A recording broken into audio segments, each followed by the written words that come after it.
Hi all, welcome to my channel. ಎಲ್ಲರೂ ಹೇಗಿದ್ದೀರಾ? ಚೆನ್ನಾಗಿದ್ದೀರಾ ಅಂತ ಭಾವಿಸ್ತಾ ಎಲ್ಲರೂ ಚೆನ್ನಾಗಿದ್ದೀರಾ ಅಂತ ಅಂದ್ಕೊಂಡಿದ್ದೀನಿ. ಸೊ ನಂದಿದು ಫಸ್ಟ್ ಮಿನಿ ವ್ಲಾಗ್ ಆಗಿರುತ್ತೆ. ಮಿನಿ ವ್ಲಾಗ್ ಅಂತನಾದರೂ ಅನ್ಕೋಬೋದು, ಲಾಂಗ್ ವ್ಲಾಗ್ ಅಂತನಾದರೂ ಅನ್ಕೋಬೋದು.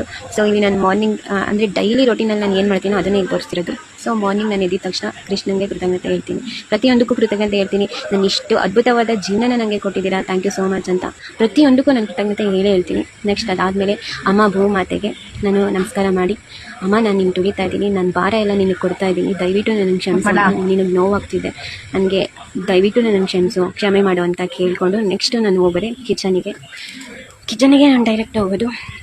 ಯಾಕೆ ಬಿಸಿನೀರು ಅಂದರೆ ನಂಗೆ ತುಂಬ ಇಷ್ಟ, ಮೈ ಫೇವ್ರೆಟ್. ನಾನು ಎದ್ದಿದ ತಕ್ಷಣ ಬಿಸಿನೀರು ಕುಡಿದೇ ಇರಲ್ಲ, ನಾನು ಏನೇ ಮರೆತರೂ ಬಿಸಿನೀರು ಮಾತ್ರ ಮರೆಯಲ್ಲ. ಸೊ ನಾನು ಮಾರ್ನಿಂಗ್ ಟೈಮಲ್ಲಿ ಜಾಸ್ತಿ ಬಿಸಿ ನೀರೇ ಕುಡಿತೀನಿ, ಅದನ್ನು ಒಂದೇ ಸರಿ ಕುಡಿಬಿಡಲ್ಲ. ಇವಾಗ ಟೀ ಕಾಫಿ ಎಲ್ಲ ಕುಡಿತೀರಲ್ವ, ಹಾಗೆ ನಂಗೆ ಟೀ ಕಾಫಿ ಎಲ್ಲ ಕುಡಿಯೋ ಅಭ್ಯಾಸ ಇಲ್ಲ, ಹ್ಯಾಬಿಟ್ಸೇ ಇಲ್ಲ ನನಗೆ. ಆದರೆ ಬಿಸಿ ನೀರನ್ನ ಟೀ ಥರ ಕುಡಿಯೋ ಅಭ್ಯಾಸ ಐತೆ. ತುಂಬ ವರ್ಷದಿಂದ 5-6 ವರ್ಷದಿಂದನೇ ನಾನು ಇದೇ ಅಭ್ಯಾಸ ಇಟ್ಕೊಂಡಿರೋದು. ಮಾರ್ನಿಂಗ್ ಎದ್ದಿದ ತಕ್ಷಣ ಬಿಸಿನೀರು ಕುಡಿದೇ ಇರಲ್ಲ. ಸೊ ಅದೇ ಈ ಬಿಸಿನೀರು ಕುಡಿಯೋದ್ರಿಂದ ನಂಗೆ ತುಂಬ ಬಾಡಿ ಆ್ಯಕ್ಟಿವ್ ಆಗುತ್ತೆ. ಆ್ಯಕ್ಟಿವ್ ಆಗಿದ ತಕ್ಷಣ ಎಲ್ಲ ಕೆಲಸ ಚಕ ಪಟ ಅಂತ ಮುಗಿಸ್ತೀನಿ. ಇದಾದಮೇಲೆ 4 ಗಂಟೆಯಿಂದ 4:15ವರೆಗೂ ಯೋಗ ಸ್ಟಾರ್ಟ್ ಮಾಡ್ಕೋತೀನಿ. ಯೋಗದಲ್ಲಿ ಫಸ್ಟು ವಾರ್ಮಪ್ ಮಾಡ್ಕೋತೀನಿ 10 ಮಿನಿಟ್ಸ್. ಅದಾದಮೇಲೆ ಸೂರ್ಯ ನಮಸ್ಕಾರ, ತುಂಬ ಆಸನಗಳು ಗೊತ್ತು, ನೇಮ್ ಗೊತ್ತಿಲ್ಲ. ಯೋಗನೂ ಅಷ್ಟೇ ತುಂಬ ವರ್ಷದಿಂದ ಮಾಡ್ತಾಯಿದ್ದೀನಿ. ಅಲ್ಲಲ್ಲಿ ಗ್ಯಾಪ್ ಕೊಟ್ಕೊಂಡಿದ್ದೀನಿ, 1 ವರ್ಷ 2 ವರ್ಷ ಎಲ್ಲ ಗ್ಯಾಪ್ ಕೊಟ್ಟಿನೇ ಮಾಡಿದ್ದೀನಿ. ಆದರೂ ನಾನು ಯೋಗ ಮಾಡ್ತಿಲ್ಲ, ಬಾಡಿ ಫಿಟ್ಟಾಗಿ ಇಟ್ಕೋಬೇಕು ಅಂತ, ಹೆಲ್ತಿಯಾಗಿರಬೇಕು ಅಂತ ಅಂದ್ಬಿಟ್ಟು ಮಾಡ್ತೀನಿ. ಇದಾದಮೇಲೆ ಜಪ ಕ್ಲಾಸ್ ಇರುತ್ತೆ, ಜಪ ಕ್ಲಾಸ್ ಅಟೆಂಡ್ ಮಾಡಿ 5 ಗಂಟೆಯಿಂದ 6 ಗಂಟೆವರೆಗೂ. ಅದಾದಮೇಲೆ ಕಸ ಗುಡಿಸ್ದೆ, 6 ಗಂಟೆ ಆಗಿರುತ್ತೆ ಅಷ್ಟರಲ್ಲಿ. 6 ಗಂಟೆಯಿಂದ ಸ್ಟಾರ್ಟ್ ಮಾಡ್ಕೋತೀನಿ, ಕಸ ಗುಡಿಸಿ ನೆಲ ಒರೆಸಿ. ಅದಾದಮೇಲೆ ಬಟ್ಟೆ ವಾಶಿಗೆ ಹಾಕೋದಿತ್ತು, ವಾಶ್ಗೆ ಹಾಕ್ಬಿಟ್ಟು ಹಾಗೆ ಡೈರೆಕ್ಟ್ ಸ್ನಾನ ಮಾಡ್ಕೊಂಡು ಬಂದೆ ಹಂಗೆ ಕಿಚನ್ ಒಳಗಡೆ ಹೋಗಿ ದೇವ್ರಿಗೆ ನೈವೇದ್ಯ ಇಡೋದಕ್ಕೋಸ್ಕರ ಪಲಾವ್ ಮಾಡಿ ಪಲಾವ್ ಮಾಡಿ ನೆಕ್ಸ್ಟು ನೈವೇದ್ಯ ಇಟ್ಟು ಅದನ್ನು ಸ್ವೀಕರಿಸಿದೆ, ಎಲ್ಲರಿಗೂ ಕೊಟ್ಟು ಪ್ರಸಾದ ಮಾಡಿ. ಏಕಾದಶಿ ಇತ್ತಲ್ವ ನಿನ್ನೆ, ಸೊ ಭೋಗ ಇಟ್ಬಿಟ್ಟು ನೆಕ್ಸ್ಟು ಅದೆಲ್ಲ ಮುಗಿಸಿ ಅಂದರೆ ತಿಂದಾದಮೇಲೆ ನೆಕ್ಸ್ಟು ಭಾಗವತಂ ಕ್ಲಾಸ್ ಸ್ಟಾರ್ಟ್ ಆಗುತ್ತೆ 9 ಗಂಟೆಯಿಂದ 9:15ವರೆಗೂ. ಸೊ ಅದನ್ನು ಕೂತ್ಕೊಂಡಿದ್ದೆ, ಕೇಳಿಸ್ಕೊಂಡು ಹಂಗೆ ಅಲ್ಲಿ 2 ಬಟ್ಟೆಗಳಿದ್ವು, ಬಟ್ಟೆಗಳನ್ನ ಮಡಚಿ ಹಾಗೆ ಕೇಳಿಸ್ಕೊತಿದ್ದೆ. ನನಗೆ ಈ ಭಗವದ್ಗೀತೆ ಭಾಗವತಂ ಎಲ್ಲ ತುಂಬ ನನಗೆ ಮಿರಾಕಲ್ ಆಗಿದೆ ನನ್ನ ಲೈಫಲ್ಲಿ. ಅದಕ್ಕೆ ಅರ್ಥನೇ ಕೊಡೋಕ್ಕಾಗಲ್ಲ ನನಗೆ ಲೈಫಲ್ಲಿ, ಅಂದರೆ ಅರ್ಥನೇ ಇಲ್ಲ ಅಂತಲ್ಲ, ಇದರಿಂದ ನನಗೆ ತುಂಬ ಚೇಂಜಸ್ ಆಗಿದೆ. ಅದನ್ನು ಹೇಳೋದಕ್ಕಾಗಲ್ಲ, ಅದನ್ನು ಅನುಭವಿಸೋರಿಗೆ ಗೊತ್ತು. ಕೃಷ್ಣನ ಪ್ರಜ್ಞೆಗೆ, ಕೃಷ್ಣನ ಭಕ್ತಿ ಮಾಡ್ತಿರೋರಿಗೆ ಗೊತ್ತಾಗುತ್ತೆ ಇದೆಲ್ಲನೂ. ಸೊ ನಾನು ತುಂಬ ಮಿರಾಕಲ್ಸ್ನ ನೋಡ್ತಿದ್ದೀನಿ. ಇಲ್ಲಿ ತುಂಬ ಕಷ್ಟ ಇತ್ತು ಅಂತ ಅಂದ್ಕೊಳ್ಳಿ, ತುಂಬ ಕಷ್ಟ ಇತ್ತು ನನ್ನ ಲೈಫಲ್ಲಿ. ಅದು ಇವಾಗಲೂ ಕಷ್ಟ ಇದ್ರೂ ಅದು ಕಷ್ಟನೇ ಇಲ್ಲ ಅನ್ನೋ ಥರನೇ ಫೀಲ್ ಆಗುತ್ತೆ. ವೈ ಬಿಕಾಸ್ ಇದಕ್ಕೆಲ್ಲ ಕಾರಣ ಭಗವದ್ಗೀತೆ ಅಂತಲೇ ಹೇಳ್ಬೋದು.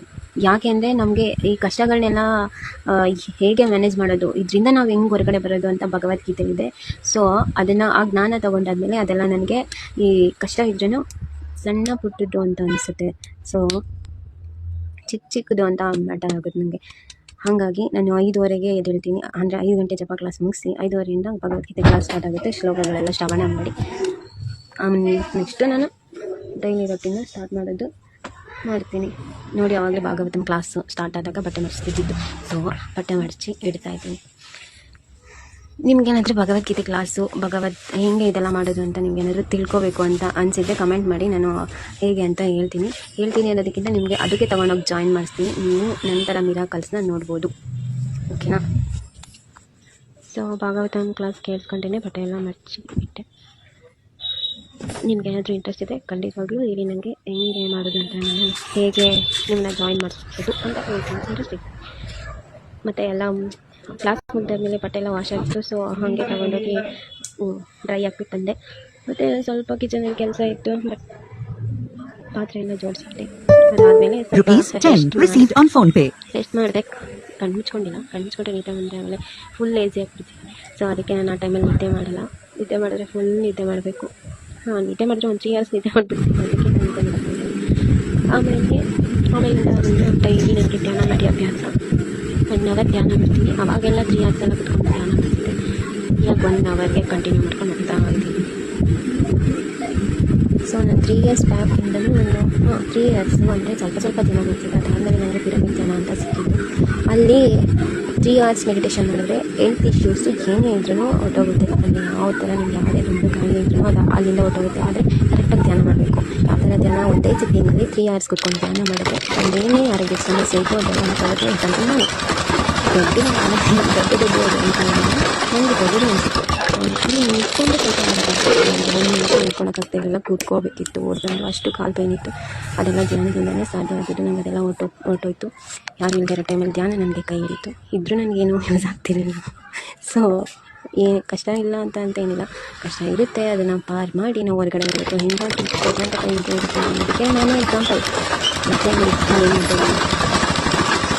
ರೆಸಿಪ್ಟು ನಾನು ತುಂಬ ದಿನದಿಂದ ತಂದು ಇಟ್ಕೊಂಡಿದ್ದೆ. ಅದು ನಾಳೆ ಹಬ್ಬಕ್ಕೆ ಶಿವರಾತ್ರಿ ಹಬ್ಬಕ್ಕೆ ಹಾಕೊಳ್ಳೋಣ ಅಂದ್ಬಿಟ್ಟು ನೆನ್ನೆ ಕಟ್ ಮಾಡಿದೆ. ಅರ್ಧಂಬರ್ಧ ಏಕಾದಶಿ ಇತ್ತಲ್ಲ, ಉಪವಾಸ. ಸೊ ನನಗೆ ಅಷ್ಟು ಸ್ಟಿಚ್ ಮಾಡೋಕ್ಕಾಗಲಿಲ್ಲ, ಸ್ವಲ್ಪ ಇತ್ತು, ಇನ್ನೂ ಕಂಪ್ಲೀಟ್ ಇವತ್ತು ಮಾಡಿದೆ. 11:30 ಸ್ಟಾರ್ಟ್ ಮಾಡಿದೆ. ಸೊ ಕಂಪ್ಲೀಟ್ ಆಯಿತು. ನನಗೆಲ್ಲ ಥರ ಡ್ರೆಸ್ಸಸ್ಸು ಹೊಲಿಯೋದಕ್ಕೆ ಬರುತ್ತೆ.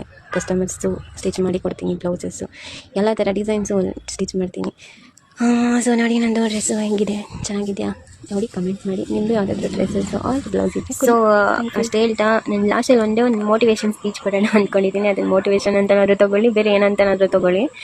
ಸೊ ನಮ್ಮ ಜೀವನದಲ್ಲಿ ಸೋಲು ಅನ್ನೋದು ಅಂತ್ಯ ಅಲ್ಲ ಅಲ್ವಾ, ಅದು ಮೊದಲನೇ ಆರಂಭ ಆಗಿರುತ್ತೆ. ಅದು ಹೇಗೆ ಅಂತ ತೊಗೋತೀರಾ, ಅದು ಹೇಗೆ ಅಂತ ಕೇಳ್ತೀರಾ? ಅದು ಹೇಗಂದರೆ, ಮೊದಲನೇದಾಗಿ ನಮ್ಮಲ್ಲಿ ನಮಗೆ ಭರವಸೆ ಇರಬೇಕು, ಮತ್ತು ನಮ್ಮಲ್ಲಿ ನಮಗೆ ಆತ್ಮವಿಶ್ವಾಸ, ನಂಬಿಕೆ ಇರಬೇಕು. ಮತ್ತೇನೆಂದರೆ, ನಾವು ಎಷ್ಟು ಕಷ್ಟಪಟ್ಟಷ್ಟು, ಪರಿಶ್ರಮ ಪಟ್ಟಷ್ಟು ನಮಗೆ ದಾರಿ ಗೊತ್ತಾಗ್ತಾ ಹೋಗುತ್ತೆ ಅಲ್ವಾ. ಈ ಗೆಲುವು ಅನ್ನೋದು ರಾತ್ರಿ ಸಿಗುವಂಥ ವಸ್ತುವೇ ಅಲ್ಲ ಅಲ್ವಾ. ನಮ್ಮ ಚಿಕ್ಕ ಚಿಕ್ಕ ಪ್ರಯತ್ನಗಳು ಸಹ ಮುಂದೆ ನಾವು ಗೆಲ್ಲೋ ದಾರಿ ಆಗಿರುತ್ತೆ ಅಲ್ವಾ. ಮತ್ತು ಇನ್ನೊಂದು ಏನಂದರೆ, ಇದನ್ನು ನಾವು ಈ ಅಂತ್ಯ ಅಲ್ಲ ಆರಂಭ ಅಂತ ಅನ್ನೋದಕ್ಕೆ ನಾವು ಕೆಲವೊಂದನ್ನ ಅಳವಡಿಸ್ಕೊಂಡಿರಬೇಕು ನಮ್ಮ ಲೈಫಲ್ಲಿ. ಅದನ್ನೆಲ್ಲ ಅಳವಡಿಸ್ಕೊಂಡಾಗಲೇ ನಾವು ಗುರಿ ಮುಟ್ಟೋದಕ್ಕೆ ಸಾಧ್ಯ. ಸೊ ನೆಕ್ಸ್ಟ್ ಏನಂತ ಹೇಳ್ತೀನಿ ಅಂದರೆ, ನಾವು ಸಮಯಕ್ಕೆ ಅಂದರೆ ನಮ್ಮ ಟೈಮಿಗೆ ಬೆಲೆ ಕೊಡ್ತಾ ಹೋಗಬೇಕು. ನಮ್ಮ ಟೈಮಿಗೆ ಬೆಲೆ ಕೊಟ್ಟಷ್ಟು ನಮಗೆ ಅದ್ರ ಪ್ರತಿಫಲ ನಮಗೆ ಸಿಗ್ತಾ ಹೋಗುತ್ತೆ. ಉದಾಹರಣೆಗೆ ಒಂದೇ ಒಂದು ಚಿಕ್ಕ ಉದಾಹರಣೆ ಕೊಡ್ತೀನಿ. ಈ ಕಳೆದೋಗಿರೋ ದುಡ್ಡನ್ನ ನಾವು ಮತ್ತೆ ಸಂಪಾದನೆ ಮಾಡ್ಬೋದು, ಆದರೆ ಕಳೆದೋಗಿರೋ ಟೈಮ್ನ ನಾವು ಮತ್ತೆ ಸಮಯನ ಮತ್ತೆ ತೊಗೊಂಡು ಬರೋದಕ್ಕೆ ಸಾಧ್ಯನೇ ಇಲ್ಲ ಅಲ್ವಾ. ತೊಗೊಬರೋದಕ್ಕೆ ಸಾಧ್ಯನೇ ಇಲ್ಲ, ಯಾರಿಂದಲೂ ಸಾಧ್ಯ ಆಗಲ್ಲ. ಸೊ ಅದಕ್ಕೆ ನಾವು ಸಮಯಕ್ಕೆ, ಟೈಮಿಗೆ ಬೆಲೆ ಕೊಡಬೇಕು ಮುಖ್ಯವಾಗಿ. ಅದನ್ನು ಕಾಲಹರಣ ಮಾಡಬಾರ್ದು. ಮತ್ತು ಇನ್ನೊಂದು ಏನಂದರೆ, ಅಯ್ಯೋ ನಾನು ಸೋತೋಗ್ಬಿಟ್ನಲ್ಲ ಅಂತ ಎದುರು ಕೂತ್ಕೋಬಾರ್ದು. ಬಿದ್ದರೇನಂತೆ, ನಾವು ಎದ್ದೇಳೋದಕ್ಕೆ ಸಾಧ್ಯ ಆಗಲ್ಲ, ಸಾಧ್ಯ ಆಗೇ ಆಗುತ್ತೆ. ಸ್ವಾಮಿ ವಿವೇಕಾನಂದರು ಹೇಳಿರೋ ಹಾಗೆ, ಅವ್ರು ಏನು ಹೇಳ್ತಾರೆ ಗೊತ್ತಾ, ಎದ್ದೇಳಿ ಗುರಿ ಮುಟ್ಟುವ ತನಕ ನಿಲ್ಲದಿರಿ ಅಂತ ಹೇಳ್ತಾರೆ. ಇಷ್ಟು ಹೇಳ್ತಾ ಇದರಿಂದ ನೀವು ಹೆಂಗಾದರೂ ಏನಾದರೂ ಅರ್ಥ ಮಾಡ್ಕೊಳ್ಳಿ. ನನಗೆ ಅಷ್ಟಾಗಿ ಮಾತಾಡೋದಕ್ಕೆ ಬರಲ್ಲ, ಬಟ್ ನನಗೆ ತಿಳಿದಿರೋ ಅಷ್ಟು ನಾನು ಹೇಳ್ತಾ ಇದ್ದೀನಿ. ಅಷ್ಟೊಂದು ನನಗೇನೂ ಗೊತ್ತಿಲ್ಲ. ಫಸ್ಟ್ ಆಫ್ ಆಲ್ ನನಗೆ ಏನೋ ಮಾಡಬೇಕು ಅಂದ್ಕೊಂಡು ಏನೋ ಮಾಡ್ತಿದ್ದೀನಿ. ಸೊ ಇದು ಹಿಂಗೆ ಹೋಗ್ತಿರಲಿ ಅಂತ ಕೇಳ್ತೀನಿ. ಇಷ್ಟೊತ್ತು ನನ್ನ ಮಾತೆಲ್ಲ ಕೇಳಿಸ್ಕೊಂಡಿದ್ದಕ್ಕೆ, ನನ್ನ ಮಾತೆಲ್ಲ ನಿಮ್ಮ ಕಿವಿ ಒಳಗಡೆ ತುಂಬಿಸ್ಕೊಂಡಿದ್ದಕ್ಕೆ thank you so much. Thanks ಹೇಳ್ತಾ, ಥ್ಯಾಂಕ್ಸ್ ಫಾರ್ ವಾಚಿಂಗ್. ಎಲ್ರಿಗೂ ಒಳ್ಳೆಯದಾಗಲಿ. ಹರೇ ಕೃಷ್ಣ.